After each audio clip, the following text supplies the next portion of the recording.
Hope అందరూ బాగున్నారు అనుకుంటా. గుడ్ ఈవినింగ్ మళ్ళొకసారి అందరికీ. లాస్ట్ వీక్ సంభవం మనం కలవలేకపోయాము. దేవుని కృపను బట్టి మళ్ళీ ఇలా కలవడం చాలా సంతోషం. సో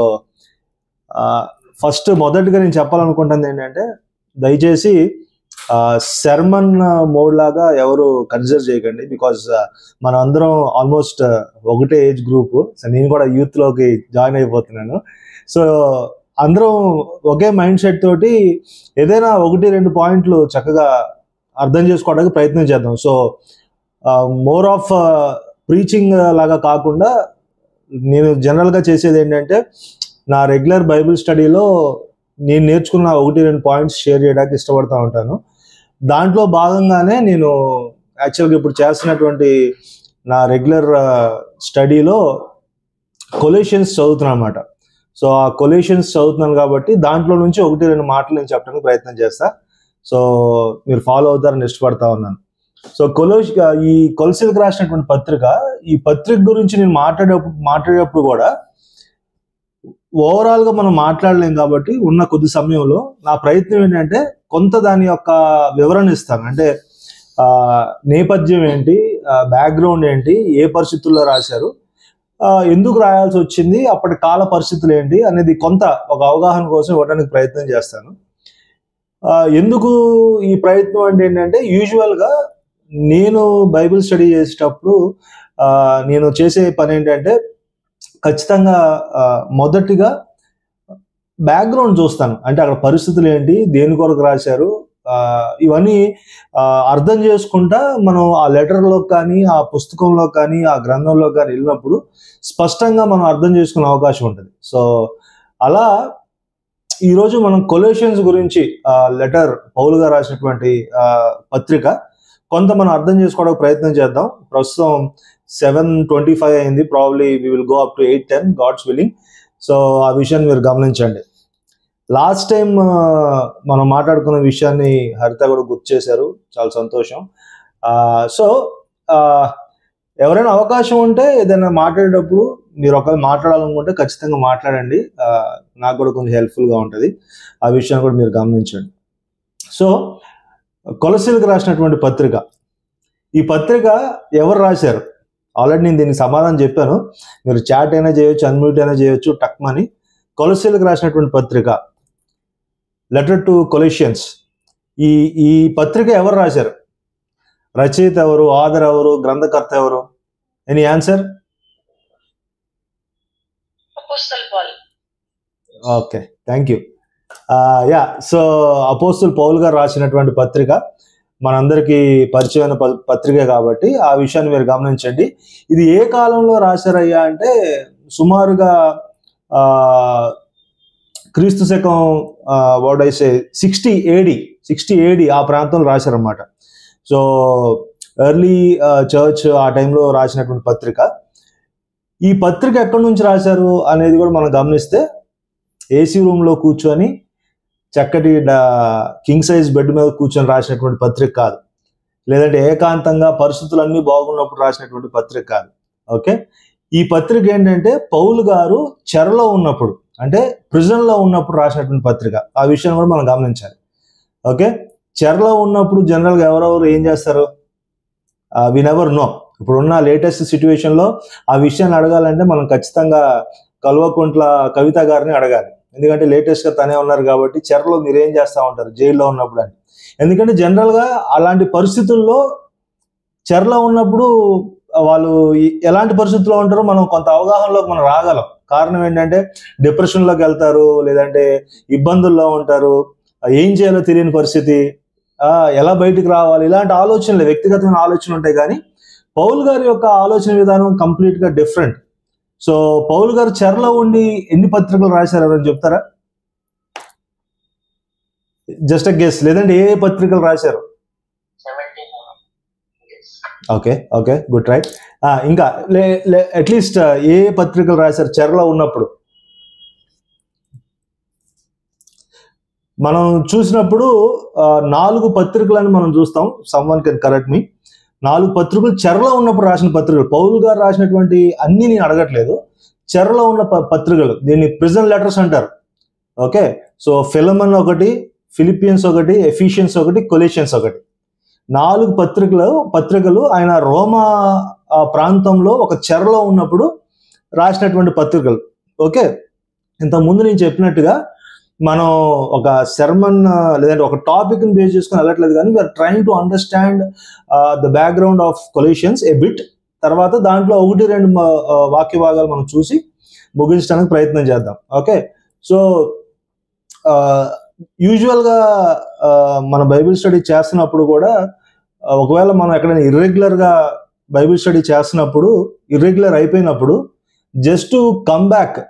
ఆఫ్ కోర్స్ దేవుని కృప, దేవుని సహాయం ఖచ్చితంగా అవసరం, కానీ చిన్న చిన్న ప్రయత్నాలు ఏం చేయొచ్చు అంటే you can pick up a small letter like this, Colossians, Ephesians, Philippians, లేదంటే చిన్న చిన్న పుస్తకాలు, మలాకీ గ్రంథం కావచ్చు, విలాప వాక్యములు కావచ్చు, చిన్న చిన్న పుస్తకాలు ఒక వాక్య భాగంగా లేదంటే ఒక చరిత్రగా ఒక కంప్లీట్ పిక్చర్ని అర్థం చేసుకోవడానికి కొద్ది సమయంలో ఇలాంటి పుస్తకాలు మనకి చాలా సహాయపడతాయి.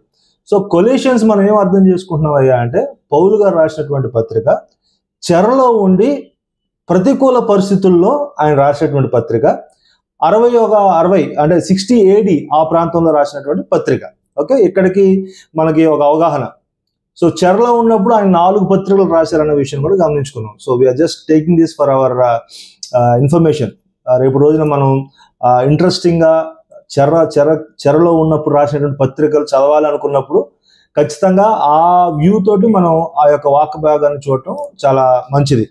సో ఈ వాక్యం లేదంటే ఈ లెటర్ రాయవలసినటువంటి అవసరత ఎందుకు, నేపథ్యం ఏంటి, ఏ పరిస్థితుల్లో ఆయన రాశారు, దేని కొరకు రాశారు అనేది మనం ఒకవేళ గమనిస్తే, పౌలు గారట ఎఫెస్సు అనే ప్రాంతంలో పరిచర్య చేస్తున్న సమయంలో, అంటే ఎఫెస్సు అనే ఒక ప్రాంతం ఉంది, ఆ ప్రాంతంలో ఆయన పరిచర్య చేస్తున్న సమయంలో ఎపఫ్రా అనే వ్యక్తి, ఎపఫ్రా అనే అతను ఎవరంటే తోటి పనివాడు, పౌలు గారి యొక్క తోటి పనివాడు. ఎపఫ్రా అనే వ్యక్తిని లైకస్ లోయలో, ఒక లోయ పేరు లైకస్ అనే ఒక లోయ, ఆ లోయలో సువార్త ప్రకటించడానికి పంపిస్తాడు ఈయన. ఎఫెస్సు అనేటువంటి ప్రాంతంలో పౌలు గారు పనిచేస్తున్నప్పుడు ఆయనతో పాటుగా ఉన్నటువంటి జత పనివాడైనటువంటి ఎపఫ్రాను ఒక లోయలోకి పంపించి, అక్కడ సువార్త చెప్పండి అయ్యా, అక్కడ సువార్త లేదు, వాక్యం తెలియని ప్రజలు ఉన్నారు, అక్కడికి వెళ్ళి మీరు పరిచర్య చేయండి అన్నప్పుడు ఎపఫ్రా అక్కడికి వెళ్ళి సువార్త చెప్పినప్పుడు ఈ యొక్క సంఘం స్థాపించబడుతుంది. ఆ సంఘం పేరే ఈ కొలసి అనేటువంటి ప్రాంతము. ఆ ప్రాంతంలో ఈ వాక్య బోధ చేసిన తర్వాత సంఘం ఏర్పడుతుంది. అక్కడ ఆవిర్భవించింది అనమాట సంఘం. బ్యాక్గ్రౌండ్ చెప్తున్నాను కాబట్టి జస్ట్ మీకు ఒక ఆలోచన కోసం. అయితే ఈ సంఘంలో రకరకాల ప్రజలు ఉన్నారంట, అంటే అన్యులు ఉన్నారు, యూదులు ఉన్నారు, వేరే వేరే ప్రాంతం నుంచి వచ్చిన వాళ్ళు ఉన్నారు, వేరే ప్రాంతం నుంచి వచ్చి ఇక్కడ సెటిల్ అయిన వాళ్ళు ఉన్నారు. సో రకరకాల ప్రజలు అందరూ కలిసి ఉన్నటువంటి ప్రాంతం. ఆ ప్రాంతంలో ఏం జరిగిందయ్యా అంటే సంఘం ఏర్పాటు చేయబడింది, చక్కగా సంఘం స్థాపించబడింది. దాన్ని బట్టి పౌలు గారు ఎంతో సంతోషంగా ఫీల్ అయ్యారని కూడా ఆయన లెటర్లో రాయటం మనం చూస్తాం. అయితే కొన్ని పరిస్థితులు అయిపోయిన తర్వాత ఏం జరుగుతుందంటే, పౌలు గారు మరి రోమా చెరలో ఉండటం మనం చూస్తాం. ఆ చెరలో ఉన్నప్పుడు ఈ ఎపఫ్రా అనే వ్యక్తి పౌలు గారి దగ్గరికి వచ్చి ఒక వార్తను చెప్తాడు. ఆయన ఒక వార్త అంటే ఒక ఇన్ఫర్మేషన్ చెప్తాడు. ఆ ఇన్ఫర్మేషన్ ఏంటి అంటే, అయ్యా మరి దేవుని కృపను బట్టి సంఘం అయితే అక్కడ ఏర్పాటు చేయబడింది కొలసి అనే ప్రాంతంలో. కాకపోతే అక్కడ ఏమైపోయిందంటే వివిధ రకాల అబద్ధ బోధలు ఆ సంఘంలోకి చొరబడతా ఉన్నాయి.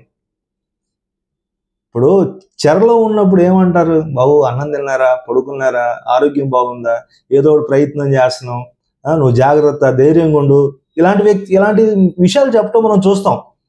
కానీ పౌలు గారి దగ్గరికి వచ్చినప్పుడు ఎపఫ్రా ఏ విషయాలు మాట్లాడుతున్నాడయ్యా అంటే, సంఘం గురించి, దేవుని యొక్క పని గురించి, పరిచర్య గురించి మాట్లాడుతున్నటువంటి సందర్భాలు మనం చూస్తాం. ఎందుకంటే పౌలు గారి యొక్క పిలుపుకు తగినటువంటి జీవితం అది మనం గమనిస్తూనే ఉన్నాం. అయితే ఈ ఎపఫ్రా వచ్చి ఏం చెప్తున్నాడంటే, అయ్యా మరి దేవుని కృపను బట్టి ఏర్పాటు చేయబడినటువంటి సంఘం జరుగుతూ ఉంది, కాకపోతే ఈ సంఘంలో ఏంటంటే అబద్ధ బోధ చొరబడతా ఉంది, కొత్త విషయాలు మాట్లాడుతూ ఉన్నారు, సంఘం కన్ఫ్యూజన్లోకి వెళ్ళిపోతా ఉన్నారు, ఏడవబడతా ఉన్నారు, ఎవరికి వాళ్ళ ఆలోచనలో వాళ్ళు పడిపోతా దైవత్వం, క్రీస్తు యొక్క దైవత్వం గురించి కూడా చులకనగా మాట్లాడుతున్నటువంటి సందర్భాలు కనబడతా ఉన్నాయి. సంఘం బాలేదు అన్న మాటలు ఆయన చెప్పినప్పుడు పౌలు గారు ఏం చేశారయ్యా అంటే ఒక వేదాంతపరమైనటువంటి సమాధానంతో, అంటే థియలాజికల్గా ఎన్నో విషయాల్ని ఆయన డీల్ చేస్తా ఒక చక్కటి లెటర్ సంఘానికి రాయటం జరుగుతుంది. చెరలో ఉన్నటువంటి పౌలు గారికి వచ్చినటువంటి సందేశాన్ని బేస్ చేసుకొని సంఘంలో చొరబడిపోయినటువంటి అబద్ధ బోధ వాటి విషయాల్ని ఉద్దేశించి దానికి కౌంటర్ ఫీట్గా వాక్యానుసారమైనటువంటి సమాధానం చెప్తూ సంఘాన్ని హెచ్చరిస్తూ, సంఘాన్ని ప్రోత్సహిస్తూ, సంఘానికి ఏది అవసరం, సంఘానికి అసలు ఏంటి పునాది అనేది ఈ విషయాలన్నీ మాట్లాడతా ఈ కొలసి అనేటువంటి ప్రాంతానికి ఒక ఉత్తరం రాసిన సందర్భం ఇది. అక్కడ వచ్చినదే ఈ లెటర్ టు కొలెషియన్స్. ఓకే, సో అక్కడికి కొంత క్లియర్ అని నేను అనుకుంటున్నాను. Because I'm trying to do basic ఒక ఓవర్ వ్యూ కోసం అర్థం అవ్వాలని. రేపు రోజున మనం కొలసి పత్రిక తీసినప్పుడు కొంత ఆ ఉద్దేశంతో మనం వాక్యం చదువుతున్నప్పుడు ప్రతి వచనం కూడా మనకి చక్కగా అర్థమవుతుంది. సో ఆ విషయాన్ని మీరు గమనించండి. తర్వాత ఈ కొలసి అనేటువంటి ప్రాంతంలో ఉన్న సంఘంలో ఏమేమి అబద్ధ బోధలు, ఎటువంటి అబద్ధ బోధలు చెప్పబడినాయో మనం ఇక్కడ ఈ యొక్క పత్రికలో ఉన్నటువంటి 4 అధ్యాయాల్లో మనం చదువుతా వెళ్తే మనకు ఆటోమేటిక్గా అర్థమైపోతుంది. ఎందుకంటే మనకు బ్యాక్గ్రౌండ్ తెలుసు కదా. బ్యాక్గ్రౌండ్ తెలిసినప్పుడు మనకి ఈ విషయం మనం ఈజీగా డీకోడ్ చేయవచ్చు. సో ఇప్పుడు మనం ఏం చూస్తున్నామంటే ఎటువంటి అబద్ధ బోధలు సంఘంలో చొరబడ్డాయి, ఎటువంటి అబద్ధ బోధల గురించి వేదాంతపరమైన సమాధానాలు పౌలు గారు సంఘానికి రాస్తున్నారో మనం గమనిద్దాం. ఇది ఎప్పుడు జరిగిందయ్యా అంటే 2000 సంవత్సరాల క్రితం జరిగినటువంటి విషయం. ఈ రోజు అబద్ధ బోధలు ఏమేమి ఉన్నాయంటే మనం చెప్తాం కదా. మరి ఆనాటి కాలంలో ఎటువంటి అబద్ధ బోధలు ఉన్నాయో 1-2 విషయాలు మనం చూద్దాం. కొన్ని రెఫరెన్సెస్ నేను చూపిస్తాను. కొలసీలకు రాసినటువంటి పత్రిక, మీరు దయతో మీ దగ్గర బైబిల్ ఉన్న మొబైల్లో క్యారీ చేసినా కూడా we will try and see.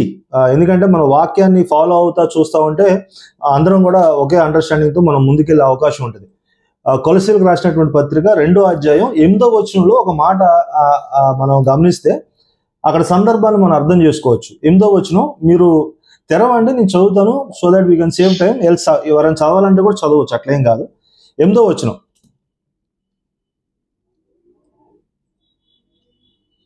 ఆయనను అనుసరింపక మనుష్యుల పారంపరాచార్యమును అనగా ఈ లోక సంబంధమైన మూలపాఠములను అనుసరించి మోసకరమైన నిరర్ధక తత్వజ్ఞానము చేత మిమ్మల్ని చెరపట్టుకుని పోయేవాడు ఎవడైనా ఉండునేమో అని జాగ్రత్తగా ఉండు. చాలు. ఇక్కడ ఏమంటున్నాడంటే ఆయన జాగ్రత్తగా ఉండండి అంటున్నాడు. అంటే హెచ్చరిస్తా ఉన్నాడు, బాబు ఒక ప్రమాదం ఉంది, జాగ్రత్త. ప్రమాదం ఉన్నప్పుడే కదా జాగ్రత్త చెప్పేది. సంఘంలో ప్రమాదం ఉంది. ఓకే, ఆయన దేని గురించి ఉందో ఆయన చెప్తున్నాడు అక్కడ. మళ్ళీ మనం ఇంకా కొన్ని విషయాలు చూస్తే 11వ వచనంలో మీరు చూడండి, నేను ఒకసారి చదువుకుంటూ వెళ్తా. 11వ వచనంలో ఏమంటున్నాడంటే, మీరును క్రీస్తు సున్నతి యందు శరీరేచ్ఛలతో కూడిన స్వభావం విసర్జించి ఆయన యందు చేతులతో చేయబడిన సున్నతి పొంది ఉన్నారు. మీరు బాప్తిసమందు ఆయనతో కూడా పాతబెట్టబడిన వారై ఆయనను మృతుల్లో ఉండి లేపిన దేవుని ప్రభావం అందు విశ్వసించడం ద్వారా ఆయనతో కూడా లేచితిరి. తర్వాత 16వ వచనం, కొన్ని విషయాలు చదువుకుంటూ వెళ్ళిపోతాను, మీరు కొంచెం ఫాలో అవ్వండి. 16వ వచనంలో ఇంకొక బోధ ఏంటది? కాబట్టి అన్నపానముల విషయంలోనైనాను, పండుగ, అమావాస్య, విశ్రాంతి దినము అను వాటి విషయంలోనైనాను మీకు తీర్పు తీర్చినవనికి అవకాశం ఇయ్యకుడి. మళ్ళీ 20వ వచనం, 20 వచనంలో మీరు క్రీస్తుతో కూడా లోకం యొక్క మూలపాఠముల విషయమై మృతి పొందిన వారైతే లోకంలో బ్రతుకుచున్నట్టుగా మనుషుల ఆజ్ఞలను పద్ధతులను అనుసరింపవద్దు, చేత పట్టుకునవద్దు, రుచి చూడవద్దు, ముట్టవద్దు అను విధులకు మీరు లోబడనేలా. 23 అట్టివి స్వేచ్ఛారాధన విషయంలోను, వినయ విషయంలోను, దేహశిక్ష విషయంలోను జ్ఞానరూపకమైనవి ఎంచబడుచున్నవే గాని శరీరేచ్ఛా నిగ్రహ విషయంలో ఏమాత్రము ఎన్నిక చేయదగినవి కాదు. దీన్ని చాలా కట్ షార్ట్ చేసి కొన్ని మాటలు మీకు చెప్తాను, సో దట్ తర్వాత మనం స్టడీ చేయొచ్చు. ఇక్కడ ఏమైపోయిందయ్యా అంటే సంఘంలో రకరకాల బరువులు మోపేస్తా ఉన్నారు విశ్వాసుల మీద. ఏమంటున్నా అంటే మనుషుల చర్యమును అనగా అంటే ఈ లోక సంబంధమైన మూలపాఠాలు సంఘంలో విశ్వాసులు క్రీస్తుని బట్టి స్వతంత్రులుగా అయిపోయిన తర్వాత కూడా మరలా ఏదో ఒక కొత్త బోధ తీసుకొచ్చి వాళ్ళ మీద బరువు మోపటం. ఈ విషయం ఎఫెఫ్రా చెప్పాడు పౌలు గారికి, అయ్యా ఇలా ఇలా జరుగుతూ ఉంది, సబాత్ గురించి మళ్ళీ బోధిస్తూ ఉన్నారు, సున్నతి గురించి మళ్ళీ బోధిస్తూ ఉన్నారు, అన్నం తినే విషయం గురించి మళ్ళీ బోధిస్తూ ఉన్నారు, పండగల గురించి బోధిస్తూ ఉన్నారు, మనుషుల ఆజ్ఞల గురించి బోధిస్తూ ఉన్నారు, పద్ధతుల గురించి బోధిస్తూ ఉన్నారు. ఇలా రకరకాల విషయాలు మళ్ళీ ఏదైతే వదిలిపెట్టి క్రీస్తులో స్వాతంత్రంగా సంఘం ఉందో, ఆ ఏ పునాది మీద అయితే కట్టబడతా ఉందో ఆ పునాదిని కదిపేటువంటి కొన్ని ఆచారాలు మళ్ళీ సంఘం మీద మోపుతా ఉన్నారు అన్న విషయాన్ని ఎఫెఫ్రా పౌలు గారి దగ్గరికి తీసుకొచ్చి చెప్పడం మనం చూస్తాం ఈ యొక్క లెటర్లో. ఎందుకు ఇది ప్రమాదం? క్రీస్తు నీకు నాకు స్వాతంత్రం ఇచ్చిన తర్వాత ఇట్లాంటి కొన్ని విషయాలు ఏమైపోతాయంటే మనకు మనం సంఖ్యలు వేసుకొని ఒక మూలలో కూర్చునేటువంటి పరిస్థితి. దేవుడు ఇచ్చిన స్వాతంత్రాన్ని మనం అనుభవించకుండా ఈ అబద్ధ బోధ ఏం చేస్తుందయ్యా అంటే క్రీస్తుకి అంటుకట్టబడే విషయంలో మన యొక్క వ్యక్తిగత సామర్థ్యాన్ని తీసుకొచ్చేస్తుంది. ఈ ఆచారాలు ఏం చేస్తాయి అంటే క్రీస్తు యొక్క ప్రేమను పక్కన పెట్టేసి మన యొక్క సామర్థ్యం చేత క్రీస్తు దగ్గరికి వెళ్ళటం. అంటే మళ్ళీ సబాతు పాటించడం గురించి మాట్లాడుతూ ఉన్నారు, వాళ్ళు సున్నతి చేసుకునే దాని గురించి మాట్లాడుతూ ఉన్నారు.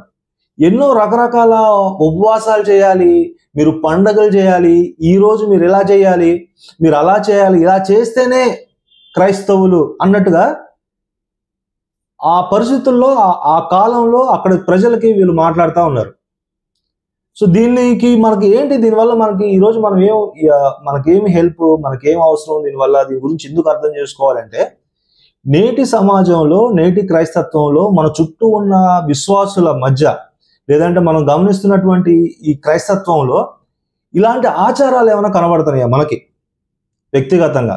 మనం ఏమైనా గమనిస్తున్నామా, లేదంటే తెలిసి తెలియకుండా మనం వాటిలో ఇరుక్కున్నామా, లేదంటే అది కరెక్టేనేమో, క్రీస్తుని మించి ఏదో ఉంది, అదేదో చేస్తే నాకు పరిశుద్ధత ఆపాదించబడుతుంది, అదేదో చేస్తే నేను ఒక నిజమైన క్రైస్తవుడిగా ఎదుగుతాను, అదేదో నేను పాటిస్తే దాన్ని బట్టి నా పాపాలు క్షమింపబడతాయి, ఇలాంటి ఆలోచన విధానం ఏమైనా ఉందా అంటే? లాస్ట్ టైం ఒకసారి ఇట్లానే మాకు తెలిసిన వాళ్ళే చుట్టాలే, లాస్ట్ టైం అంటే సుమారుగా ఒక 6-7 సంవత్సరాల క్రితం 6-7 సంవత్సరాల క్రితం మా ఇంటికి ఒక కపుల్ వచ్చారు, చుట్టాలే. కపుల్ వచ్చిన తర్వాత ఇంట్లో విషయాలన్నీ మాట్లాడుకుంటా ఉన్నాం, పరిస్థితి కొంచెం కష్టాలు సుఖాలు అన్నీ మాట్లాడుతూ ఉన్నాం. క్రైస్తవ దంపతులు కాబట్టి వాళ్ళు ఏమన్నారంటే చివరిలో వెళ్తా అమ్మ మేము ప్రార్థన చేసి వెళ్తాం మీకోసం అంటే, సరే నాన్న ప్రేయర్ చేద్దాం అనుకున్నాం. అందరం కూర్చొని చక్కగా ప్రార్థన చేసుకుంటా ఉన్నాం. ప్రార్థన చేసిన తర్వాత ఆమెన్ అని గట్టిగా అన్నాం అందరం. అన్న తర్వాత అందుట్లో భార్య అంటే నాకు వదిన అవుతుంది అనమాట, తను ఏమంటదంటే నేను ప్రార్థన చేస్తా ఉన్నాను, వంటగదిలో నాకు ఏదో చీకటి కనిపిస్తుంది అన్నది. నేను ప్రార్థన చేస్తా ఉన్నాను, వంటగదిలో ఏదో చీకటి కనిపిస్తా ఉంది, ఆ చీకటి ఉంది కాబట్టి మీకు ఇంట్లో కొన్ని కష్టాలు ఉన్నాయేమో అన్నారు. తర్వాత 2 రోజులు మా అమ్మ వంటగదిలోకి వెళ్ళాలంటే లైట్ వేసుకుని వెళ్తుంది. ఏంటి, నిజంగా సత్యం తెలియలేదు అనుకోండి, నిజంగా ఒకవేళ ఆ వాక్య జ్ఞానం మనకు లేదనుకోండి, అది నిజమేమో అని అనుకొని మనం ఏమంటామంటే మరి ఇప్పుడు ఈ చీకటి పోవాలంటే ఏం చేయాలి అనే ప్రశ్న. ఇది మీకు ఉదాహరణ కోసం చెప్తున్నా, ఇలాంటివి మనం ఎన్నో మాట్లాడుకోవచ్చు.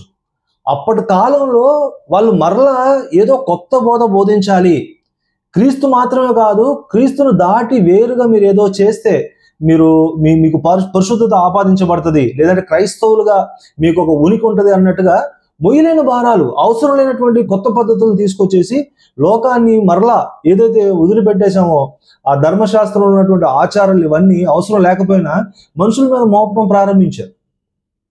అది విన్నటువంటి పౌలు గారు దానికి కౌంటర్గా ఈ లేఖ సంఘానికి రాయటం జరుగుతూ ఉంది. సో ఇంకొకరు ఏమంటారంటే వాళ్ళు సడన్గా ఫోన్ చేస్తారు, ఫోన్ చేసి నాకు ఇట్లా మీ గురించి ఒక దర్శనం వచ్చింది, ఆ దర్శనంలో మీరు బాగా ఏడుస్తూ ఉన్నారు, జాగ్రత్తగా ఉండండి. బుధవారం ఉపవాసం ఉండండి.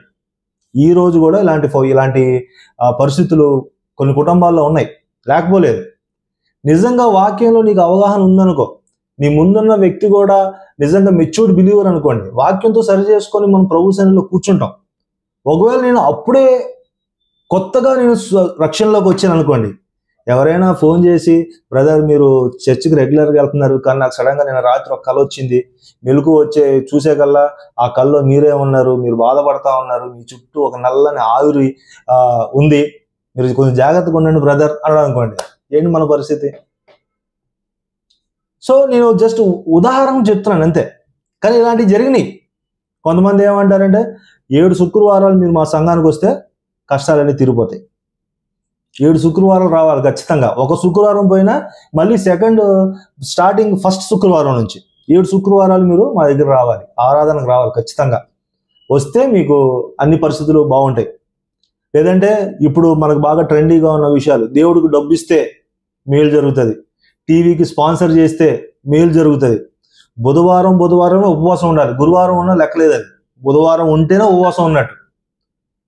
ఇంకొకరు ఏమన్నారు, తెల్లవారుజామున 3 గంటలు లేచి మోకాళ్ళు ప్రార్థనే అసలు ప్రార్థనట, వేరే ప్రార్థన లేదట. మనకి తెల్లారు 3 గంటలకు ఎప్పుడు రావాలి మెలకు? పొద్దునంతా పని చేస్తాం, ఈ తెల్లారు 5 6 లెగిస్తే గ్రేట్. కానీ వీళ్ళు ఏమంటారంటే తెల్లారు 3 గంటలకు లేగాలి, నువ్వు మోకాళ్ళ మీద ఉండాలి. ప్రార్థన అంటే అది ఒకటే లెక్క, వేరేది అసలు ప్రార్థనే కాదు.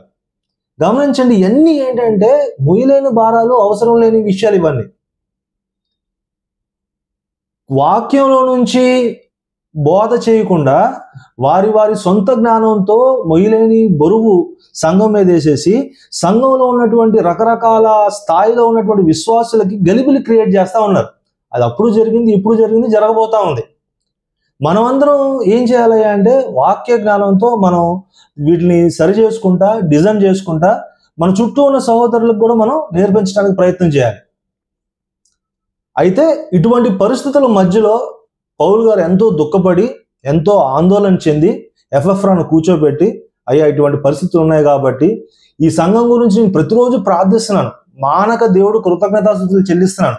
ఎందుకంటే అన్య దేవతలను వదిలిపెట్టి క్రీస్తుని ప్రభువుగా వాళ్ళు నమ్ముకొని సంఘంగా వాళ్ళు ఏర్పడ్డారు కనుక ఖచ్చితంగా ఇటువంటి పరిస్థితుల్లో మనం ఏదో ఒకటి చేయాలి. అయితే వేదాంతపరమైన థియాలజికల్గా ఒక చక్కటి రిఫరెన్సెస్ తోటి కొన్ని విషయాల్ని ఆయన లేఖలో రాసి సంఘానికి రాసినటువంటి లేఖ ఈ లేఖ. ఓకే, చిన్న బ్యాక్గ్రౌండ్. సో ఇటువంటి పరిస్థితులు ఈరోజు మనకు లేకపోలేదా అంటే ఉండొచ్చు.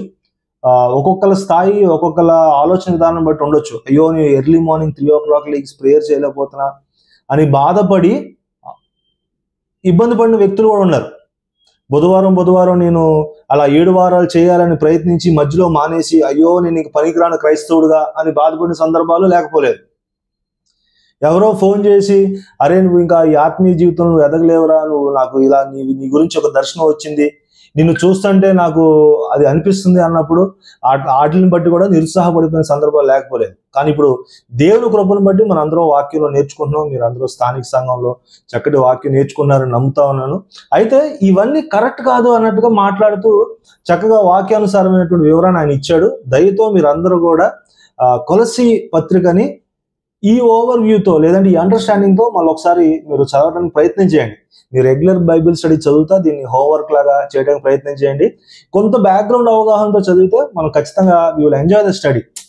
That's what I feel. అయితే ఇంకొక రకమైనటువంటి బోధన కూడా మనం గమనిస్తాం. ఈ కొలసీ ప్రాంతంలో అక్కడ అబద్ధ బోధకులు తీసుకొచ్చినటువంటి మరొక కోణం ఏంటంటే ఈ మొదటి అధ్యాయం 15వ వచనం నుంచి 20వ వచనం వరకు ఒక సందర్భాన్ని మనం చూస్తాం.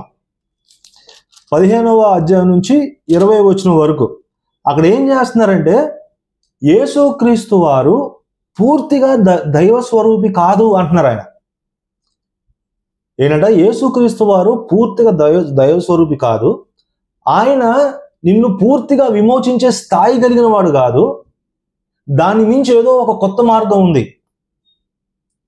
క్రీస్తు ఒక్కడే నీకు సరిపోడు, క్రీస్తు ఒక్కడే నీకు పరిపూర్ణమైనటువంటి ముగింపును ఇవ్వలేడు అనేటువంటి ఒక బోధ కూడా అక్కడ చొరబడితే దాన్ని కండెమ్ చేస్తా, దాన్ని కౌంటర్ చేస్తా ఆయన 15వ వచనం నుంచి 20వ వచనం వరకు చక్కగా క్రీస్తును గూర్చినటువంటి పరిపూర్ణమైనటువంటి జ్ఞానాన్ని ఆయన అక్కడ ఇవ్వడం చూస్తాం. ఎవరైనా చిన్నగా చదువుతారా ఆ 5 వచనాలు? ఎందుకు రాశాడు క్రీస్తు గురించి అంత స్పష్టంగా అంటే అక్కడ వాళ్ళకి అవసరం, అది ఈరోజు మనకు కూడా అవసరం. ఒకసారి ఎవరైనా చిన్నగా చదివితే మనం ఫాలో అవుదాం. 1వ అధ్యాయం 15 నుంచి 20వ వచనం వరకు మీరు ఫాలో అవుతున్నారా? ఏమైనా కొంచెం ఇబ్బంది కనిపిస్తుందా? సారీ.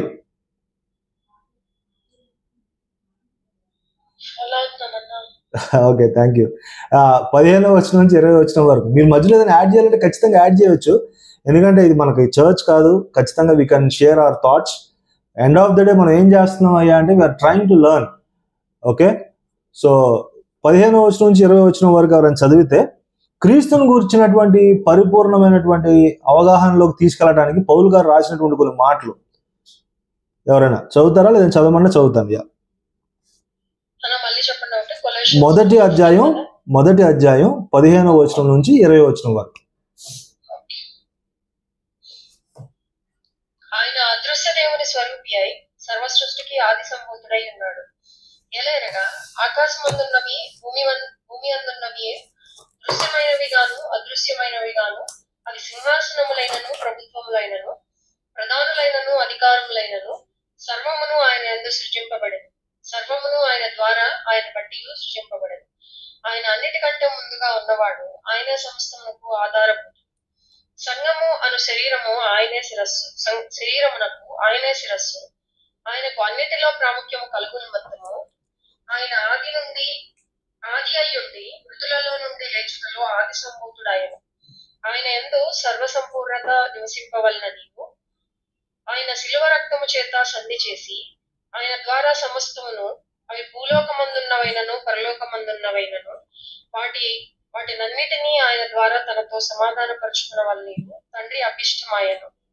థ్యాంక్ యూ అమ్మా. ఇక్కడ ఏమంటున్నాడంటే నెక్స్ట్ టైము ఎవరైనా ఈ టెక్స్ట్ చదువుతున్నప్పుడు మనకి ఇమీడియట్ గా రావాల్సినటువంటి ఒక ఆలోచన ఏంటంటే, ఓ పౌలు గారు ఎందుకు రాశారు ఈ వాక్య భాగం, అక్కడ అబద్ధ బోధ జరుగుతూ ఉంది కనుక ఇది రాశాడు అనే ఆలోచన మనకు వచ్చేయాలి. సో అందుకొరకు బ్యాక్గ్రౌండ్ అనేది మనకి సహాయపడుతుంది. సో ఇక్కడ ఏంటంటే ఆయన ఏం చెప్తున్నాడంటే విమోచనకు క్రీస్తు ఒక్కడే ఏకైక మార్గం. కొన్ని మాటలు మనకు చక్కగా రాశాడు. ఆయన ఏం రాశాడంటే అన్నిటికన్నా ముందున్నవాడట క్రీస్తు, అన్నిటికన్నా ముందున్నవాడు. ఆయనను బట్టే అన్నీ చేయబడి, ఆయన బట్టే అన్నీ చేయబడి ఆది యందు ఉన్నవాడు ఆయన. అంటే క్రీస్తు ఎంత గొప్పవాడు, ఎటువంటి వాడు, ఆయన దైవత్వం ఏంటి, ఆయన మనం అనుకునేటువంటి వ్యక్తి కాదు, ఆయనే దైవము అని చెప్పడానికి ఎన్నో విషయాలు 5 వచనాలు ఆయన రాయటం జరిగింది. అక్కడ ఒక బోధ ఏం చూసాం, ఆచారాలను తీసుకొచ్చేస్తున్నారు సంఘంలో. ఇంకొక డేంజరస్ థింగ్ ఏంటంటే క్రీస్తు ఒక్కడు నిన్ను సంపూర్ణంగా విమోచించలేడు అనేటువంటి ఒక రాంగ్ డాక్టరీన్ అప్పుడు పరిస్థితుల్లోకి వచ్చేసింది. దాన్ని కూడా కౌంటర్ ఫిట్ చేస్తా ఆయన రాస్తా ఉన్నాడు. ఓకే, మరొక రాంగ్ డాక్టరీన్ ఏంటయ్యా అంటే 2వ అధ్యాయం 18-19 వచనాలు. 2వ అధ్యాయం 18-19 వచనాలు.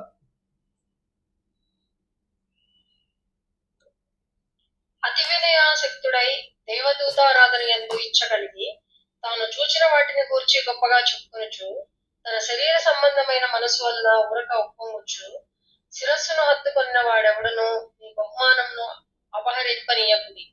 ఆ శిరస్సు మూలంగా సర్వ శరీరము కీళ్ల చేతను నరముల చేతను పోషింపబడి అతుకబడినదై దేవుని వలన కలుగు వృద్ధితో అభివృద్ధి పొందుచున్నది. ఇక్కడ ఏంటయ్యా అంటే అతి వినయాసక్తుడై, మా 19th ఇంగ్లీష్లో 18th వర్స్లో ఏముంటుందంటే worship of angels and going on in detail about visions puffed up without reason. అక్కడ ఎటువంటి పరిస్థితి ఉందయ్యా అంటే కొంతమంది అబద్ధ బోధకులు వచ్చారంట, వాళ్ళకు ఒక ప్రత్యేకమైన అంతర్దృష్టి ఉందంట. అంటే ఈ దృష్టి కాదు, అంతర్దృష్టి. మనకు కనబడినవేవో అలా కనబడతాయి. ఒక ప్రత్యేకమైన ఒక రెవల్యూషన్. ఈరోజు నేటి సంఘంలో మనం ఏమింటున్నామయ్యా అంటే కొన్ని పదాలు రెమా, RHEMA. రెమా అంటే ఏంటంటే వాక్యంలో చెప్పబడినటువంటి అర్థాన్ని దాటి ఆయనకి ఏదో ప్రత్యేకంగా రివీల్ అయిపోతుందట. ఆ రెవల్యూషన్ని రెమా అన్నారు వీళ్ళు. అది తీసుకొచ్చి సంఘంలో చెప్పే కల్లా ఏదో కొత్తగా వీళ్ళు చప్పట్లు కొట్టి ఆయన్ని ప్రైజ్ చేయడం మనం చూస్తున్నాం. అటువంటి వ్యక్తులు ఆ కాలంలో కూడా ఉన్నారు. వాళ్ళకి ఏంటంటే దేవదూతల దర్శనాలు జరుగుతాయంట, అంతర్దృష్టి ఉంటుందంట. ఈ అంతర్దృష్టి చేత వాళ్ళు ఏం చేస్తారంటే, మాకేదో కొత్తగా తెలుసు, వాక్యంలో బోధించబడింది క్రీస్తు గురించే కాకుండా మేము ఏదైనా కొత్తగా చెప్పగలుగుతాం అని చెప్పి వాళ్ళ గురించి వాళ్ళు పఫప్ అయిపోయే పరిస్థితులు ఆనాటి సంఘంలో కూడా ఉన్నాయి. సో వీటన్నిటిని కౌంటర్ఫీట్ చేసుకుంటా కొలస్సీ అనేటువంటి పత్రికలో చాలా చక్కని మాటలు పౌలు గారు రాయడం జరిగింది. సో ఈ విషయాలు మీరందరూ కూడా దయతో గమనించుకుంటా, ఇంకొంత బ్యాక్గ్రౌండ్ స్టడీ చేసుకుంటా ఈ విషయాలని మీరు చదవడానికి ప్రయత్నం చేయండి. అయితే ఈ బ్యాక్గ్రౌండ్ అక్కడ పెట్టి జస్ట్ 1 or 2 పాయింట్స్ నేను చెప్పేసి probably another 15 minutes I will try and close. So ఈరోజు ఏం నేర్చుకున్నాం అంటే, మొట్టమొదటిగా కొలస్సీ పత్రిక రాసిన వ్యక్తి, సందర్భం, ఆ కాలం, దేని కొరకు రాయాల్సి వచ్చింది, ఎలాంటి పరిస్థితుల్లో కూర్చొని రాయాల్సి వచ్చింది అనేది చూస్తున్నాం. ఇంట్రెస్టింగ్ పాయింట్ ఏంటంటే, పౌలు గారు చెరలో ఉండి రాయటం. అది ఆలోచిస్తేనే నమ్మశక్యం కానటువంటి విషయం. చెరలో ఉండి రాయటం ఏంటి? ఇంట్లో ఏదైనా మూడౌట్ అయితేనే చిన్న విషయానికి మనం ప్రార్థించలేం. ప్రార్థించకుండా సర్లే వెళ్ళిపోదాం, మూడు సెట్ అయినాక ప్రార్థిద్దాం అనేటువంటి పరిస్థితులు. చెరలో ఉన్నప్పుడు లేఖలు రాయటం, చెరలో ఉన్నప్పుడు, సంఖ్యల మధ్య ఉన్నప్పుడు, వీపు మీద కొరడా దెబ్బలు తగులుతూ ఉన్నప్పుడు ఆరాధన చేయగలగటం. పౌలు గారి ద్వారా మనం నేర్చుకునేటువంటి విధానాలు ఏంటయ్యా అంటే, కష్టతరమైన పరిస్థితుల్లో, ప్రతికూలమైన పరిస్థితుల్లో కూడా దేవుణ్ణి ఆరాధించగలగటమే నిజమైనటువంటి క్రైస్తవుని యొక్క లక్షణం. ఈ లైన్కి నేను చాలా దూరంలో ఉన్నా.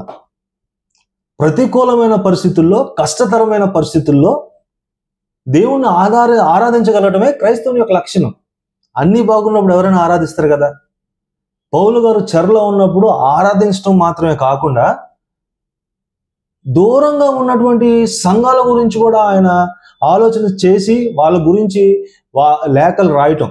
ఒక లేఖ అంటే 4 లేఖలు రాశాడు ఆయన. ఏదో రెగ్యులర్ గ్రీటింగ్స్తో రాసిన లేఖలా అంటే కాదు, వేదాంతపరమైనటువంటి సత్యాలు, థియలాజికల్గా విజ్డమ్ అంతటిని కేంద్రీకరించి దాంట్లో ఉంచి లేఖలు పంపించి సంఘాలని కట్టడం. చూడండి, సో మనకి ఎప్పుడైనా కష్టతరమైన పరిస్థితి వచ్చినప్పుడు, అది నేనైనా నువ్వైనా, మనం ఖచ్చితంగా మనకు గుర్తుకు రావాల్సిన ఒక వ్యక్తి ఎవరయ్యా అంటే పౌలు గారు. ఎలాంటి సమయంలో దేవుని ఆరాధించగలం? అలా అడిగితే మనకి అసలు సమాధానం ఉండకూడదు. చెరలో ఉన్నప్పుడు సంఖ్యల్లో బిగించేసి ఆహారం లేకుండా, నీ కాలికి గాయాలు తగిలితే ఆ గాయాలను వచ్చి ఎలుకలు కొరుకుతా ఉంటే నువ్వు ఆరాధిస్తావా? ఆ సంఖ్యల మధ్యలో పౌలు శిలలు ఆరాధించగలగటమా? అంటే నాకు బోధించాలి, లేదంటే మాట్లాడాలి ఈ విషయాల గురించి అంటే కూడా ధైర్యం సరిపోవట్లేదు. ఎందుకంటే వ్యక్తులుగా మనం ఎలాంటి వాళ్ళం అయ్యా అంటే, చిన్న డిస్టర్బెన్స్కే మనం ఆ రిథంను కోల్పోతాం. మనకేంటంటే వాతావరణం బాగుండాలి. నాలాంటి వాడికి ఏంటంటే చాలా సైలెంట్గా ఉండాలి. ఏంటో ఇదొక పెద్ద వేదాంత పరుడిలాగా, ఇది 10 నిమిషాల వాక్యానికే ఇది. కానీ పౌలు గారు నుంచి మనం ఈరోజు నేర్చుకోవాల్సినటువంటి విధానం ఏంటంటే, ప్రతికూల పరిస్థితుల్లో, కష్టతరమైన పరిస్థితుల్లో, ఎటువంటి ప్రోత్సాహం లేని పరిస్థితుల్లో దేవుణ్ణి వెతకటం, దేవుని గురించి నేర్చుకోవటం, సంఘాల గురించి, సహోదరుల గురించి ఆలోచన కలిగి ఉండటం. నా పరిస్థితి బాగుంటే నేను వాడికి సహాయం చేస్తాను, తప్పు, ఆ మాట లేదు. పౌలు గారికి ఆ పరిస్థితి లేదు. నా పరిస్థితులు అన్నీ సెట్ అయిపోయి నేను 1 రూపాయి దాచుకుంటే ఖచ్చితంగా సంఘంలో నేను ఏదైనా చేస్తాను, లేదు, అలాంటి లేదు. పౌలు గారు మనకి ఏం నేర్పిస్తున్నారంటే, క్రీస్తుని వెంబడించడం అంటే ఇదే అని నేర్పిస్తా ఉన్నాడు. మనం ఒక మాట చూద్దాం. పౌలు గారు ఎలాంటి వ్యక్తి అయ్యా అంటే, మనకు తెలిసినటువంటి వాక్య భాగమే ఒక మాట నేను చూపిస్తాను. ఫిలిప్పీలకు రాసినటువంటి పత్రిక 3వ అధ్యాయం. ఫిలిప్పీలకు రాసినటువంటి పత్రిక 3వ అధ్యాయం 5 నుంచి 8 వచనాలు ఎవరైనా క్విక్గా చదివితే, తర్వాత నేను ఒక టెక్స్ట్ చూపించి I will try and close it of. Because నా మెయిన్ ఉద్దేశం కూడా ఏంటంటే, కొంత బ్యాక్గ్రౌండ్ చెప్పి బహుశా ఈ వీక్లో మీరు ఒకసారి దాన్ని చదువుతూ ఉంటే కొంత మంచి అవగాహనతో మనం చదవచ్చు అనేది ఆలోచన. ఫిలిప్పీలకు రాసినటువంటి పత్రిక, ఇది కూడా పౌలు గారు చెర నుంచి రాసినటువంటి పత్రిక, 3వ అధ్యాయం. 8వ దినమున సున్నతి పొందితిని, ఇశ్రాయేలు వంశపు వాడనై, బెన్యామీను గోత్రములో పుట్టి, హెబ్రీయుల సంతానమై హెబ్రీయుడనై, ధర్మశాస్త్రం విషయము పరిసయుడనై, ఆసక్తి విషయము సంగమును హింసించువాడనై, ధర్మశాస్త్రము వలన నీతి విషయము అన్నిందుడనై ఉంటిని. అయినను ఏవియో నాకు లాభకరములై ఉండను, వాటిని క్రీస్తు నిమిత్తం నష్టముగా ఎంచుకుంటుని. నిశ్చయంగా నా ప్రభువైన యేసుక్రీస్తును గూర్చిన అతి శ్రేష్టమైన జ్ఞానము నిమిత్తము సమస్తమును నష్టముగా ఎంచుకున్నాను. ఈ మాట మనం చాలాసార్లు విని ఉంటాము. నాకు వచ్చే ఒకే ఒక ఆలోచన ఏంటంటే, సువార్త మనకు ఎంతగా అర్థమవుతుందో, క్రీస్తు మనకు ఎంతగా అర్థమవుతుందో అంతగా మనం సమర్పించుకుంటామంట. ఈ మాటలు మీరు గమనించండి. మన విశ్వాసాన్ని ఒక తూకం వేయాలనుకోండి, ఈ బహుశా ఇది హెల్ప్ అవ్వచ్చు. ఏంటయ్యా అంటే, గమనించండి, మన సంఘంలోకి తొంగి చూసినప్పుడు కొన్ని కుటుంబాలు ప్రత్యేకంగా కనబడతాయి. ప్రతి దాంట్లో వాళ్ళు ఇన్వాల్వ్ అయి ఉంటారు. సంఘంలో ఖచ్చితంగా వాళ్ళు మొదటిగా వచ్చి ఉంటారు. సంఘంలో ప్రతి పనిలో వాళ్ళు భారంగా ఉంటారు. ప్రతిసారి కూడా వారు ఏదో ఒక దేవుడు పని చేయడానికి ఇష్టపడతా ఉంటారు. ఇలా కొంతమంది మనకు ప్రత్యేకంగా కనబడతారు. మనకు మనం కొన్నిసార్లు ప్రత్యేకంగా అసలు కనబడం, ఏదో సంఘంలో ఒక వ్యక్తిలానే ఉంటాం. అయితే నా ఉద్దేశం ఏంటంటే, క్రీస్తు ఒక వ్యక్తికి ఎంతగా అర్థమవుతాడో, సువార్త నీకు ఎంతగా అర్థమవుతుందో అంతగా నిన్ను నువ్వు సమర్పించుకుంటావు. నాకు సంఘంలో కొంతమంది ప్రత్యేకంగా ఉన్న కుటుంబాలకి తేడా ఏంటయ్యా అంటే, నాకు వాళ్ళకి సువార్త చాలా వేరుగా అర్థమైంది. నేను కేవలం దాన్ని కొంతే రుచి చూశాను, కానీ వాళ్ళు దాన్ని ఇంకా స్పష్టంగా అర్థం చేసుకుంటా ఉన్నారు. ఇలా కాకుండా ఇంకొంతమంది ఉంటారు, వాళ్ళు మరింత ప్రత్యేకంగా ఉంటారు. నాకున్న ఒక పెద్ద ప్రశ్న ఏంటంటే, ఇంగ్లాండ్ దేశం వదిలేసి ఒడిశా అడవుల్లోకి వెళ్ళి సువార్త చేయాల్సిన అవసరం నీకేంటి? ఒక మిషనరీగా ఇంగ్లాండ్ దేశంలో ఒక చక్కటి జీవితం, ఒక చక్కటి భవిష్యత్తు నీకు, నీ కుటుంబానికి, నీ బిడ్డలకు ఉంటే, వాళ్ళ చదువును ఆపిచ్చేసి ఒడిశా అనే ప్రాంతంలో అక్కడ ట్రైబల్స్ ఉన్నారు, వాళ్ళకి చదువు లేదు, ఆరోగ్యం లేదు, అనారోగ్యంగా ఉన్నారని వాళ్ళకి ఏదో నువ్వు మేలు చేయాలని చెప్పి నువ్వు ఇంగ్లాండ్ ప్రాంతం నుంచి నీ జీవితాన్ని వదిలిపెట్టి నువ్వు ఒరిస్సా అడవుల్లోకి రావటం ఏంటి? అసలు ఎప్పటికీ అర్థం కానిటువంటి ఒక సత్యం నాకేం అర్థమైందంటే, నాకు వాళ్ళకు ఉన్న తేడా ఏంటయ్యా అంటే, క్రీస్తుని నేను అర్థం చేసుకుంది ఏమీ లేదు. ఎందుకు? కేవలం సంఘానికి వారం వెళ్ళినంత మాత్రాన్ని నేను విశ్వాసం అయిపోతానా? ఒకవేళ నేను అలా అనుకుంటే నా అంత అవివేక అవ్వలేడు. ఎక్కడ ఇంగ్లాండ్ మంచు ప్రాంతం, ఎంత చక్కటి ప్రాంతం, ఏ ఒడిశా అడవుల్లోకి వెళ్తావా? నువ్వు మురికిలోకి వెళ్తావా? అంతుపట్టిన రోగాలతో నీ బిడ్డలు చచ్చిపోతే వాళ్ళని పాతి పెట్టి అక్కడ నువ్వు సంఘాన్ని కడతావా?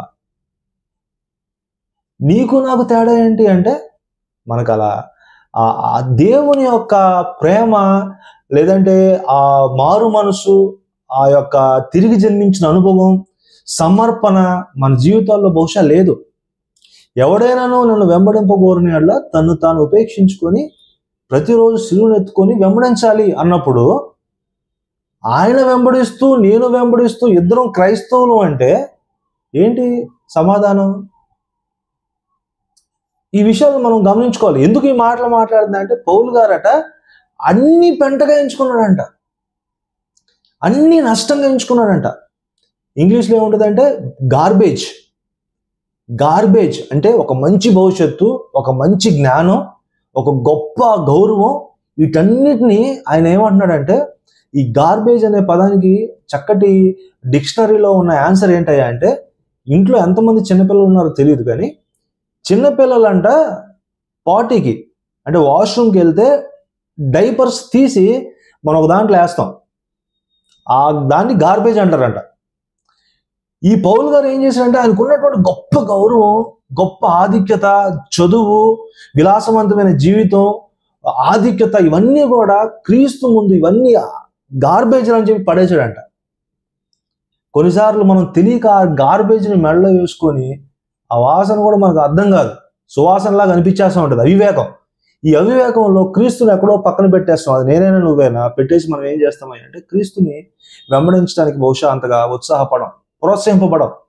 ఎక్కడ ఇంగ్లాండ్ ప్రాంతం, ఎక్కడ పౌలు గారి జీవితం, పౌలు గారు ఉన్న ప్లేస్ ఎక్కడ, ఒడిశా అడుగుల్లో మరణాంతకరమైనటువంటి రోగాల మధ్య నువ్వు పరిచయం చేయడం ఏంటి, నేను ఏసీలో కూర్చొని బిర్యానీలు తినడం ఏంటి, ఏంటి డిఫరెన్స్ అంటే నీకు నాకు క్రీస్తు అర్థం కాల. కాకపోతే అర్థమైపోయాడు అనే ప్రాబ్లం అనే ఒక ఆలోచనలో తృప్తి పడిపోయి జీవించేయటం.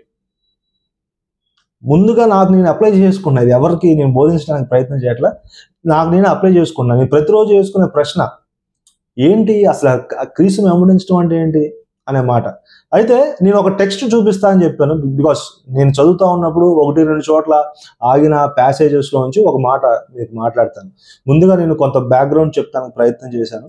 తర్వాత పౌలు గారి దగ్గర నుంచి మనం ఏం నేర్చుకుంటున్నాం, పౌలు గారు ఎలా ప్రతికూల పరిస్థితుల్లో ఆరాధన చేస్తా ఇది క్రైస్తత్వం అని ఎలా అయితే మనకు సవాల్ విసురుతూ ఉన్నాడో, ఆ విషయాల్ని నువ్వు నేను ఖచ్చితంగా గుర్తుపెట్టుకొని ప్రతికూల పరిస్థితుల్లో కూడా దేవుడు వదిలిపెట్టకుండా ఆయన ఆరాధించగలగటం, ఆయనకి సమర్పించుకోవటం, ఆయన వైపు చూడటం, ఆయన ప్రేమించటం మనం నేర్చుకున్నాం.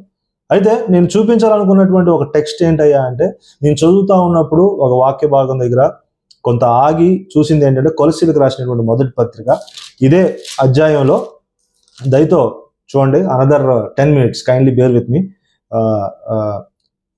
మొదటి అధ్యాయం 22వ వచనం చదువుతారా? 22వ వచనం అంటే క్రీస్తు యొక్క మరణం, యేసు ప్రభువు వారు మరణించడానికి గల కారణం నీ నుంచి నా నుంచి ఏం కోరుకున్నాడు అంటే, ప్రతిరోజు సండే చర్చ్కి వెళ్ళిపోయి చందా వేసేసి గుడ్ బై అనిపించుకొని ఇంటికి వచ్చేయాలి అనేది దేవుని ఉద్దేశమా, లేదంటే అసలు ఆయన ఉద్దేశం ఏంటో చూద్దాం. 22వ వచనం.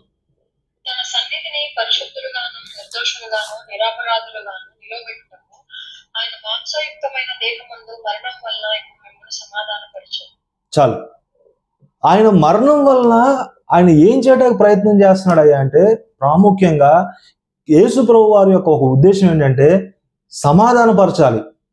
తండ్రికి నాకు ఉన్నటువంటి ఆంతర్యం, ఆ అగాధం, ఆ యొక్క దూరాన్ని తగ్గించేసి దేవుని దగ్గరికి తీసుకెళ్ళిపోయి ఆయన చేతిలో పుడుకోబెట్టాలి. నిన్ను నన్ను సమాధానపరిచి శత్రువుగా ఉన్న నిన్ను నన్ను దేవునికి మిత్రునిగా చేయాలని ఆయన శిలువ మీద ప్రాణం పెట్టాడు. ఈ విషయాన్ని మనం పదే గుర్తు చేసుకోవాలి. ఎందుకంటే క్రైస్తవుడుగా ఒక ట్యాగ్ వేసుకొని బ్రతికేయడం వెరీ ఈజీ, కానీ క్రైస్తవుడుగా నువ్వు నేను తిరిగి జన్మించడానికి దేవుడే మరణించాల్సిన అవసరం వస్తే అసలు దాని యొక్క అవసరత ఏంటి, దేవుని ఉద్దేశం ఏంటయ్యా అంటే, ముఖ్యంగా ఏంటంటే తండ్రితో నిన్ను నన్ను సఖ్యపరచడానికి, శత్రువుగా ఉన్న నిన్ను నన్ను దేవునికి మిత్రునిగా, ఎంతో దూరంగా ఉన్న నిన్ను నన్ను దగ్గరగా చేసుకోవాలనేది దేవుని యొక్క ఉద్దేశం. పౌలు గారు చెప్తా ఉన్నాడు అనమాట క్రీస్తు యొక్క తత్వం గురించి ఆయన చెప్తా. అయితే మీరు ఆ టెక్స్ట్ చూడండి, 22వ వచనం, మొదటి అధ్యాయం 22వ వచనం. ఒక మాట ఏమంటున్నాడంటే, నువ్వు క్రైస్తవుడుగా అయ్యావంటే క్రీస్తు యొక్క ముఖ్య ఉద్దేశం ఏంటయ్యా అంటే ఆ దేవునితో నిన్ను సఖ్యపరచడం. రెండవది ఏంటంటే, మొదటిగా తన సన్నిధిని పరిశుద్ధులుగాను, ఏంటంటే నిన్ను నన్ను పరిశుద్ధులుగా, నిర్దోషులుగా, నిరపరాధులుగా నిలబెట్టాలని. అసలు నిన్ను నన్ను పరిశుద్ధులుగా చేసే స్థాయి ఎవరికైనా ఉందా? కేవలం క్రీస్తుకు మాత్రమే ఉంది ఆ స్థాయి. మరి ఏది చేయలేదని చెప్తున్నాడు ఆయన. నువ్వు 7 వారాలు బుధవారం ప్రార్థించినా, ఉదయం 3 గంటలకి లేచి మోకాల మీద నువ్వు కూర్చున్నా, నువ్వు సున్నతి విషయంలో నువ్వు ఆ ఆచారాన్ని పాటించినా, ఓకే, లేదంటే సబాతు విషయంలో నువ్వు మరలా ప్రయత్నించిన, ఇవన్నీ కాదురా నాయన. కేవలం క్రీస్తే పరిపూర్ణుడు, క్రీస్తే విమోచించగలడు. అయితే క్రీస్తు యొక్క మరణం యొక్క ఉద్దేశం ఏంటయ్యా అంటే, నిన్ను నన్ను దేవుడితో సఖ్యపరచాలి ఒకటి, ఆయన ముందు నిన్ను నన్ను పరిశుద్ధులుగా ఉంచబెట్టాలనే ఒక ఉన్నతమైనటువంటి ఆలోచన కలిగిన వాడు మన దేవుడు. సో నిన్ను నన్ను పరిశుద్ధులుగా ఉంచబెట్టడం ఏంటి? మన ఆలోచనలు దేవుడికి తెలియదా? మనం ఎంత క్రియల్గా ఆలోచిస్తామో దేవుడికి తెలియదా? ఎంత పతనం అయిపోయిన హృదయ స్థితితో దేవుడికి తెలియదా? కొన్నిసార్లు నాకే అనిపిస్తుంది, ఇంత వర్స్ట్ హార్ట్ కండిషన్ పెట్టుకొని అసలు దేవుడు ఎందుకు ఈ అవకాశం నాకు ఇచ్చాడు? అసలు క్రైస్తవుడిగా పిలువబడడానికి అవకాశం లేదు కదా. చాలా రీసెంట్గా వచ్చిన ఫీలింగ్స్ కూడా, ఇంత డర్టీ కండిషన్లో ఉన్న నువ్వు బైబిల్ చదవటం ఏంట్రా బాబు, ఎట్లా పాసిబుల్? అలాంటి నన్ను కాపాడుకోవటానికి దేవుడు మరణించాల్సి వచ్చింది. అయితే ఆయన మరణం వెనుక ఆయన ఉద్దేశం ఏంటయ్యా అంటే, సాధారణ క్రైస్తవుడుగా నువ్వు చచ్చిపోవాలని కాదు, ఆయన కొరకు బ్రతకాలని. ఆ సత్యం అర్థం చేసుకున్న మిషనరీస్ దేశాలు దాటి వచ్చేసారు. పౌలు గారు తన జీవితాన్ని మొత్తం వదిలిపెట్టి మరణం ముందు కూడా ఆయన భయపడలేకపోయాడు. అయితే దేవుని యొక్క ముఖ్య ఉద్దేశం ఏంటయ్యా అంటే, పరిశుద్ధులుగా మనం చేయాలి, ఆయనతో సఖ్యపరచాలని. రెండవదిగా మనం ఇంకొక మాట, మనకు తెలిసిన మాటే కానీ ఈ సందర్భంలో మనం చూద్దాం. ఎఫీసీయులకు రాసినటువంటి పత్రిక 1వ అధ్యాయం 4వ వచనం. Another 5 minutes I will close it off. As I said, ఎఫీసీయులకు రాసినటువంటి పత్రిక 1వ అధ్యాయం 4వ వచనం. ఏంటి ఈయన ఉద్దేశం ఏంటి? ఎప్పుడు ఈ ఉద్దేశం కలిగి ఉన్నాడయ్యా అంటే, చదవండి అమ్మా. ఎట్లనగా తన ప్రియనియందు తాను ఉచితంగా మనకు అనుగ్రహించిన తన కృపా మహిమకు కీర్తి కలుగునట్లు తన చిత్త ప్రకారమైన దయా సంకల్పం చొప్పున యేసుక్రీస్తు ద్వారా తన కుమారులను స్వీకరించుటకై మనల్ని ముందుగా తన కోసం నిర్ణయించుకొని మనం తన ఎదుట పరిశుద్ధులము నిర్దోషములై ఉండవలెనని జగత్తు పునాది వేయబడక ముందే ప్రేమ చేత ఆయన క్రీస్తులో మనల్ని ఏర్పరచుకున్నాడు. Thank you. ఏంటంటే జగత్తు పునాదులు వేయబడక మునిపే, అంటే అసలు పునాదులు లేవు, భూమి లేదు, ప్రపంచం లేదు, ఆకాశాల నక్షత్రాలు లేవు. దేవుడు ఏం చేశాడంటే భవిష్యత్తులోకి చూశాడంట. ఒక 10,000 సంవత్సరాలు భవిష్యత్తులోకి చూశాడు, మరి కొన్ని 100,000 కోట్ల సంవత్సరాలు భవిష్యత్తులోకి చూశాడు తెలియదు. కానీ ఆ భవిష్యత్తులో హైదరాబాద్లో నిన్ను నన్ను చూశాడు ఆయన. ఆయన భవిష్యత్తులోకి చూసి భూమి పునాదులు వేయక మునిపే నీళ్ళ నాయళ్ళ ఒక కోరిక కలిగినటువంటి దేవుడు. ఆయన కోరిక ఏంటంటే, ఆ రోజు కూడా ఆయన కోరిక ఏంటంటే, నువ్వు పరిశుద్ధంగా ఉండాలి, నిర్దోషులుగా ఉండాలి, ఆయన ముందు నిలవబడాలి, తండ్రి ముందు నిలవబడి తండ్రి ఒళ్ళోకి వెళ్ళి కూర్చోవాలి, తండ్రితో సహవాసం చేయాలి. శత్రువులుగా అయిపోయిన మనం అందరం కూడా మిత్రులుగా అవ్వాలి. ఈ కార్యం జరగాలంటే ప్రభు మరణించాలి, తిరిగి ఆయన పునరుద్ధానం చెందాలి.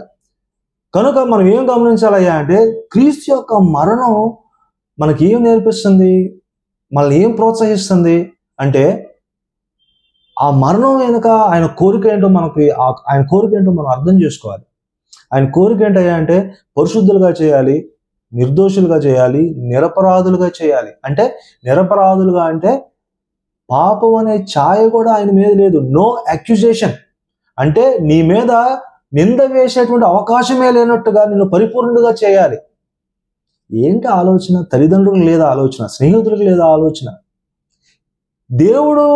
దేవునికి ఇంత ఉన్నతమైన ఆలోచన కలిగి ఉన్నాడన్న విషయం అర్థం చేసుకొని భక్తులు ఏం చేశారంటే జీవితాన్ని వాళ్ళకి అప్పగించారు. ఎందుకంటే దేవుడు మాత్రమే నన్ను పరిపూర్ణంగా చేయగలడు, దేవుడు మాత్రమే నన్ను యోగ్యునిగా చేయగలడు. నన్ను కాపాడుకోవటానికి ఆయన అవసరమైతే ప్రాణం సైతం ఇవ్వడానికి వెనకాడలేదు. కనుక దేవుడు యేసుప్రభు వారు మరణించడానికి గల కారణం, లేదంటే నీ కోసం నా కోసం ఆ శరీరంలో ఉన్నప్పుడు ఆయన శిలువ ఎక్కి తన ప్రాణాన్ని అర్పించడానికి గల కారణం ఏంటి అంటే, ప్రతి సండే నువ్వు చర్చ్కి వెళ్ళడానికి కాదు, ప్రతి బుధవారం గురువారం ఇట్లా జూమ్లో కనెక్ట్ అవ్వడానికి కాదు. అది ఆయన ఉద్దేశం కాదు. ఆయన ఉద్దేశం ఏంటంటే ఉన్నతమైన ఆలోచన కలిగి ఉన్నాడు. కనుక మనం ఏం చేయాలి అనేది ఫైనల్ అంటున్నాను, but I'm just going final. ఇదైతే ఫైనల్. 3వ అధ్యాయంలో ఒక మాట చెప్తున్నాడు ఆయన, అదొకటి చూసి క్లోజ్ చేద్దాం. 3వ అధ్యాయం, కొలస్సీలకు రాసినటువంటి పత్రిక 3వ అధ్యాయం గమనించండి.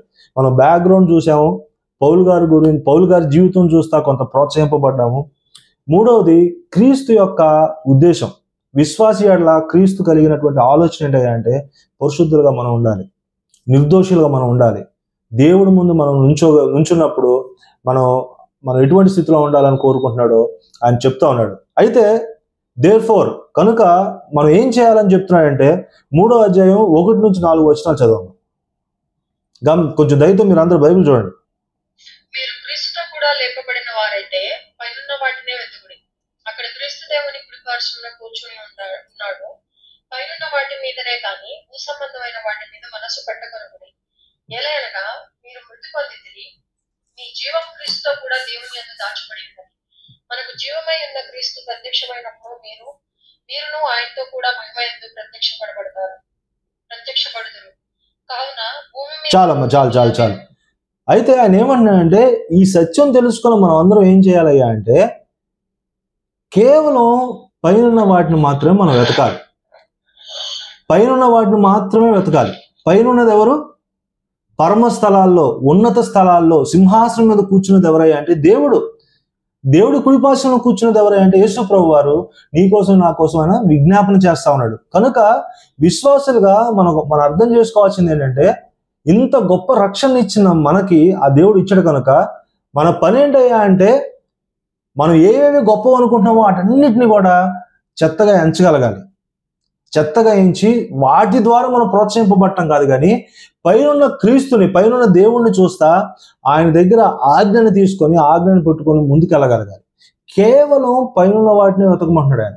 పైన ఉన్నటువంటి దేవుని యొక్క లక్షణాలను మనం చూడాలి. పైన మన కోసం దేవుని కుడిపార్శ్వంలో కూర్చొని విజ్ఞాపన చేసిన క్రీస్తును మాత్రమే మనం వెతకాలి. ఇలా వెతికినప్పుడు, ఆయన చూసినప్పుడు మాత్రమే దేవుని యొక్క చిత్తాన్ని మనం జరిగించగలం. సో కేవలం ఈ కొన్ని విషయాలను నేను గమనించుకుంటా, మీకు ఒకవేళ ఎగ్జైటింగ్ అనిపిస్తే కొలెషియన్స్ ఒకసారి చదవండి. ఈ బ్యాక్గ్రౌండ్ని మీరు మనసులో పెట్టుకోండి. పౌలు గారి జీవితం ద్వారా మనం కొంత ప్రోత్సాహాన్ని తీసుకొని మనం కూడా క్రీస్తు కొరకు బ్రతకాలి. స్వార్థపూరితమైన జీవితం నుంచి బయటకు వచ్చి త్యాగపూరితమైన జీవితం మనం జీవించి ఇతరులకు మేలుకరంగా మనం ఉండాలని కోరుకుంటూ దేవుడు ఈ కొన్ని మాటలు దీవించిన కాక. ఆమేన్. Thank you.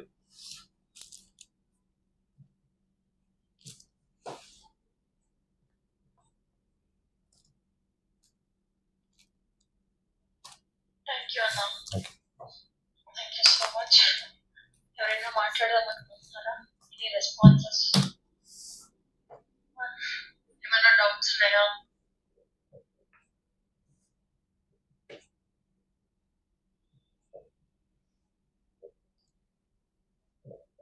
మమత, జ్యోతి, దుర్గా, నాగరాజు.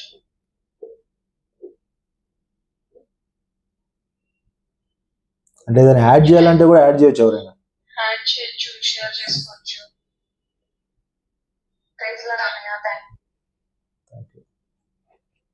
యాక్చువల్గా మీరు చెప్పినట్టుగా నేను కొన్ని ఫేస్ చేశాను అన్నయ్య. ఏంటంటే మనకంటే స్పెషల్ గా ఉన్న వాళ్ళు కొన్నిసార్లు మన ఆత్మీయ స్థితి మనం ఎలా ఉన్నామో వాళ్ళకి అర్థం కాదు. అంటే వాళ్ళు ఏదో పైన చూసి వాళ్ళ ఒపీనియన్స్ మన మీద షేర్ చేస్తూ మన మీద రుద్దుతూ ఉంటారు. అది నేను బాగా ఫేస్ చేస్తాను. అంటే వాళ్ళ అక్క వాళ్ళు, మళ్ళీ వాళ్ళకి చెప్పలేను ఇట్లా నువ్వు ఎట్లా అంటే నువ్వు ఎక్కువ ప్రేయర్ చేసుకోవాలి, ఇది చూపించాలి దేవుడికి. అంటే నాకు గాడ్ కి కనెక్షన్ ఉన్నప్పుడు స్పిరిట్ గాడ్ నన్ను లీడ్ చేస్తారు. అది ఏ రీతిగా ఆయన మనల్ని సరి చేయడానికి సిద్ధపడతారు కదా, చెప్తారు కదా. కానీ వాళ్ళు చెప్పేది ఎలా ఉంటుందంటే రూలింగ్ గా ఉన్నట్టుగా ఉంటుంది అనమాట. ఎట్లా అంటే నీకు ఒబీడియన్స్ చేయట్లేదు కాబట్టి నీకు ఇట్లా అవుతుంది. ఇప్పుడు నాకు మ్యారేజ్ అయిపోయింది, 3 years దాటేది. ఇంకా ప్రెగ్నెన్సీ రాకపోతే నువ్వు ఇంకా గాడ్ ని ఒబే చేయట్లేదు, లేకపోతే ఆయన చెప్పింది వినట్లే. సో ఇంకా అట్లా ఇట్లా అది డిస్టర్బెన్స్ కి తీసుకొస్తున్నట్టుగా ఉండదు అన్నమాట కొంచెం. ఇది వాళ్ళకి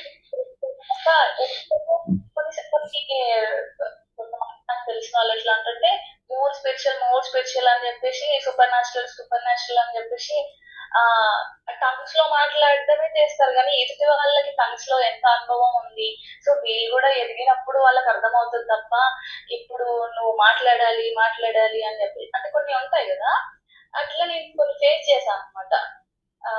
అది ఫ్యామిలీ, ఒకవేళ ఫ్యామిలీలో ఇట్లా సఫరింగ్ ఉందక్క ప్రేయర్ చేయండి అంటే ఇంకేదో ఏమంటారు ఆత్మల ప్రభావం ఇట్లా చెప్తారు. అది అంటే వాళ్ళు ఎదుగుతారు కానీ వాళ్ళ పక్కన వాళ్ళతో ఎలా డీల్ చేయాలి, సో వాళ్ళకి ఎలా అని చెప్తే అర్థమవుతుంది, లేకపోతే ఎలా సరైన గైడెన్స్ తో వాక్యానుసారంగా చూపించాలి అని అవగాహన లేకుండా పక్కన వాళ్ళ స్పిరిచువల్ స్టేటస్ తెలియకుండా మాట్లాడిస్తుంటారు. అంటే క్రీస్తు యొక్క పొజిషన్ వాళ్ళే తీసుకొని కొన్నిసార్లు ఏమైపోద్ది అంటే తారాస్థాయికి వెళ్ళిపోతారు అనమాట. తారాస్థాయికి వెళ్ళిపోయి విమర్శించటం, ఇంకా కష్టంలో ఉన్న వారిని ఇంకా కష్టంలోకి నెట్టడం. సో వాక్యం, వాక్యం మీద మనకు అవగాహన ఉన్నప్పుడు మనం వాళ్ళకి లొంగకుండా ఉంటాం. సో యా అది ఇంకా ఎట్లా ఉంటదంటే మెంటల్ గా గాడ్ తో రిలేషన్షిప్ ఓకే కదా, అంటే నాకేం తెలియదు అంటే మన సర్కిల్లో ఉన్న వాళ్ళని బట్టి మనకి కొన్ని విషయాలు తెలుస్తాయి కదా. ఎక్కడో ఉన్న వాళ్ళు ఇంకా వాళ్ళకి అనిపించింది నువ్వు ఇట్లనే అన్నట్టుగా. నేను రీసెంట్ అంటే ఒక అక్క అంటది, ఆమె ప్రేయర్ కాల్ లీడ్ చేస్తాను అనమాట. నేను ఒకసారి హరితకు కూడా నేను ఆ మెసేజ్ ఫార్వర్డ్ చేశాను. రీసెంట్ గా కూడా మళ్ళీ తను అక్క మీతో మాట్లాడాలి ఒకసారి కాల్ చేయండి అంటే, గాడ్ నాకు చెప్పాక మాట్లాడతాను. నార్మల్ గా జనరల్ టాక్ మాట్లాడొచ్చు, ఏంటి ఏంటి సో వాట్ అని చెప్పేసి మాట్లాడొచ్చు. జనరల్ టాక్ మాట్లాడడానికి కూడా హోలీ స్పిరిట్ గాడ్ లీడ్ చేస్తే నేను మాట్లాడతా అన్నారు. ఇట్లా ఉన్నారా అసలు అని చెప్పేసి అనిపించింది. దేవుడు చెప్తేనే అన్నం తింటారు వాళ్ళు, లేదంటే వారం దాకా తినరాదు. అసలు నేను అంటే తను పెట్టిన కన్వర్సేషన్ కి నేను అక్క నాకు ఇలా ఉంది సిచ్యువేషన్, మీరు ఇలా అంటున్నారు ఖాళీ అవ్వాలి కదా, సో ఒకసారి మాట్లాడదాం అన్నట్టుగా మీరు వీలైతే కాల్ చేయండి అక్క అని చెప్పేసి మెసేజ్ పెడితే, సో నాకు ఎప్పుడైతే గాడ్ చెప్తారో, ఎప్పుడైతే గాడ్ కి ఒబీడియన్స్ ఇచ్చేస్తావో, గాడ్ నాకు ఎప్పుడైతే చెప్తాడో అప్పుడు నీతో మాట్లాడతా అని చెప్పేసి మెసేజ్ పెట్టింది. ఇంకెప్పుడు మీరు వాళ్ళతో మాట్లాడటానికి ప్రయత్నం చేయండి. అట్లానే అనుకున్నా అన్నయ్య. Thank you for sharing. We will surely pray. Thank you అన్న. ఓకే, క్లోజ్ చేద్దామా సెషన్? క్లోజింగ్ ప్రేయర్ ఎవరైనా చేస్తారా? ఓకే, నేనే చేస్తాను.